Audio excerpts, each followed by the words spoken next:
Assalamualaikum warahmatullahi wabarakatuh. Perkenalkan, nama saya Nadia Nurwidianti Esa, mahasiswi Sekolah Tinggi Ilmu Ekonomi Latifah Mubarokiyah Suryalaya Tasikmalaya, kelas manajemen 4A. Sebelumnya saya mengucapkan terima kasih kepada dosen pengampu mata Kepemimpinan Perilaku Organisasi, Bapak Adi Robit Setiana SEMM.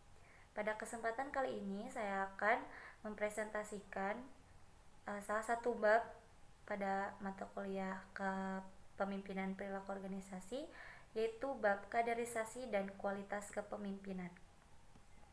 Pertama, pemimpin dan kepemimpinan. Apa sih itu pemimpin? Pemimpin atau kata lainnya leader adalah seseorang yang memiliki fungsi dasar, mengarahkan dan menggerakkan seluruh bawahannya menuju tujuan bersama. Pemimpin adalah anggota dari suatu perkumpulan yang diberi suatu kedudukan tertentu dan diharapkan dapat bertindak sesuai dengan kedudukannya. Kemudian, kepemimpinan. Kepemimpinan adalah sikap yang dimiliki oleh seorang pemimpin tentunya. Suatu peranan dan juga merupakan suatu proses untuk mempengaruhi orang lain. Kemudian aspek-aspek kepribadian kepemimpinan yang efektif diantaranya adalah: pertama, intelijensi yang cukup tinggi. Kedua, kemampuan melakukan analisis situasi dan dalam mengambil keputusan. Ketiga, kemampuan mengaplikasikan hubungan manusiawi yang efektif agar dapat dikomunikasikan. Mengapa kaderisasi diperlukan?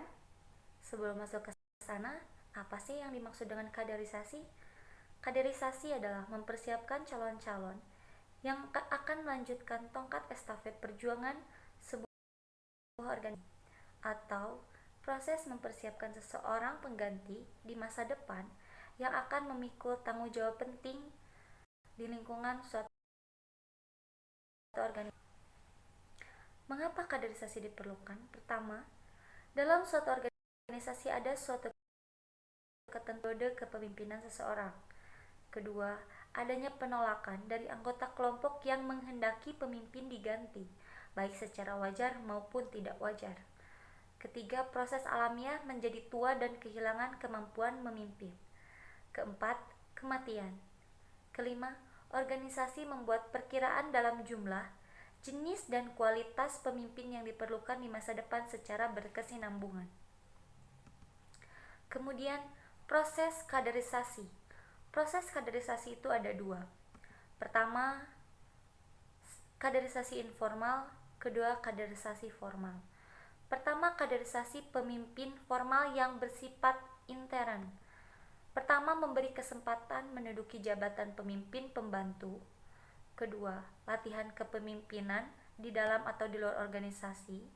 Ketiga, memberikan tugas belajar. Keempat, penugasan sebagai pucuk pimpinan suatu unit.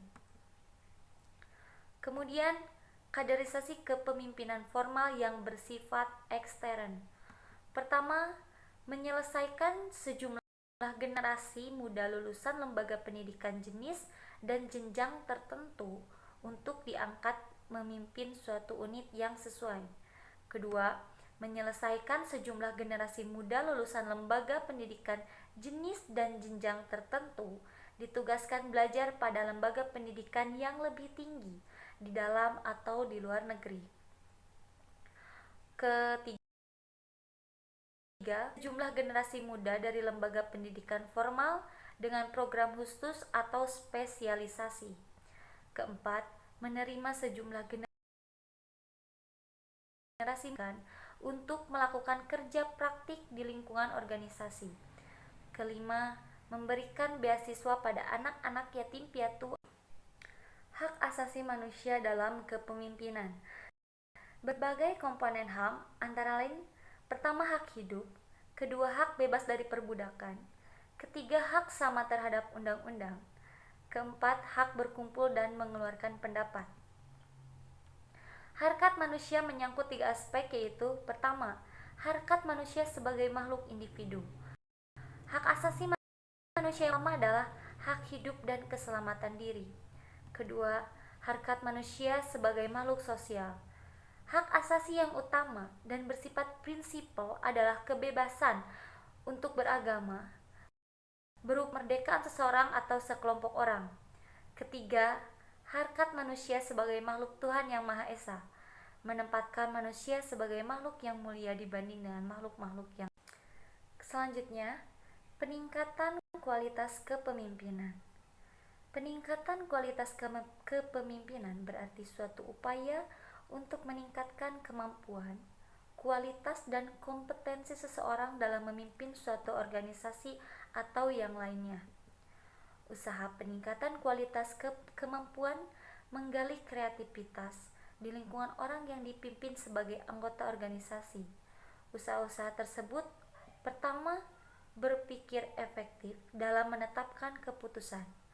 Di dalamnya, pertama, berpikir yang bersifat interpersonal, yakni yang berlangsung di dalam psikis atau otak seseorang yang bersangkutan dengan atau dirinya sendiri. Kedua, berpikir yang bersifat intrapersonal, yakni yang berlangsung di dalam psikis atau otak seseorang yang berhubungan dengan dan berakibat orang tersebut. Kedua, mengkomunikasikan hasil berpikir. Hasil berpikir yang dikomunikasikan sebaiknya yang telah melalui proses berpikir rasional, kritis, dan objektif. Kedua, pimpinan harus mengetahui secara tepat tujuan pembicaraan atau tulisan yang akan dikomunikasikannya.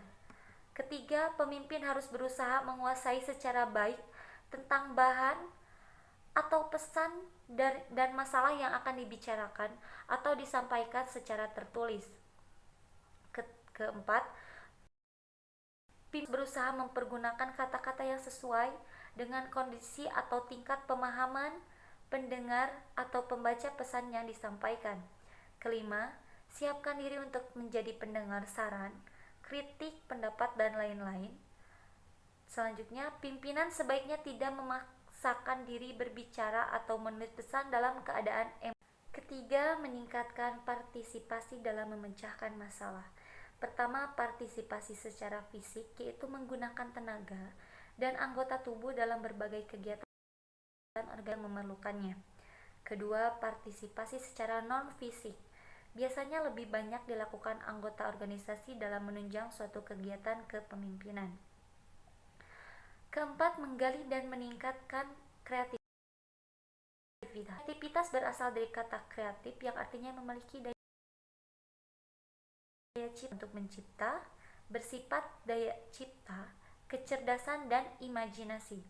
Untuk memotivasi, pemimpin dapat menempuh dengan jalan pertama, menciptakan dan mengembangkan suasana iklim organisasi yang merangsang kreativitas. Kedua, menciptakan dan mengembangkan kerjasama yang dapat menumbuhkan perasaan ikut bertanggung jawab dalam mewujudkan usaha, mengembangkan dan memajukan organisasi.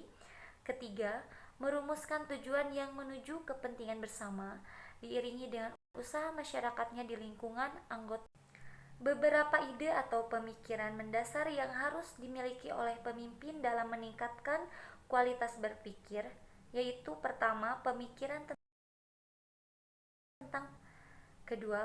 tentang kepemimpinan. Ketiga, pemikiran karir manajerial. Keempat, pemikiran peranan profesional SDM. Kelima, pemikiran tentang pengelolaan tentang global. Keenam, pemikiran sumber-sumber keunggulan kompetitif. Sekian yang dapat saya presentasikan. Mohon maaf atas segala kekurangannya. Wassalamualaikum warahmatullahi wabarakatuh.